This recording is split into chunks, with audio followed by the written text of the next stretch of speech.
বর্তমানে একটি সিরিয়াল ১ থেকে ২ বছর চলা মানেই তা দীর্ঘমেয়াদী। ২০২২-এ শুরু হয়েছিল স্টার জলসায় অনুরাগের ছোঁয়া। সূর্যদীপার জীবনের টানাপোড়েনের মধ্যে দিয়ে এগোচ্ছিল সিরিয়াল।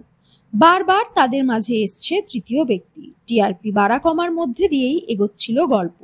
তবুও দীর্ঘদিন ধরে স্লট লিড করেছে অনুরাগের ছোঁয়া। মাঝে একঘেয়ে হয়ে যাওয়ায় অনেকেই চেয়েছিলেন ধারাবাহিক যাতে শেষ হয়ে যায়। অবশেষে শেষ হলো অনুরাগের ছোঁয়া। এবার এলো অনুরাগের ছোঁয়া সিজন 2। এই প্রথম সিরিয়ালে এলো সিজন 2। সূর্যদীপার একসাথে পথ চলা শেষ হলেও নতুন সিজনে দীপাকে দেখা যাবে। তার সঙ্গে থাকবে তিয়াশা লেপচা। রোশনাই শেষ হওয়ার পর অনুরাগের ছোঁয়ায় দেখা যাবে তাকে। নতুন এপিসোডও শুরু হয়েছে। তবে ধারাবাহিকের মাঝে শোনা গেছিল ঝামেলা হয়েছে দিব্যজ্যোতি এবং স্বস্তিকার মধ্যে। তাতে তাদের বন্ধুত্বেও ফাটল ধরেছে। সেই সময় সিরিয়ালটির টিআরপিতে টপে থাকায় ব্যক্তিগতভাবে কেউই তা প্রকাশ্যে আনেননি, একে অপরকে আনফলোও করেননি। তবে সূর্যদীপার গল্প শেষ হওয়ার পরেই একে অপরকে আনফলো করেছেন।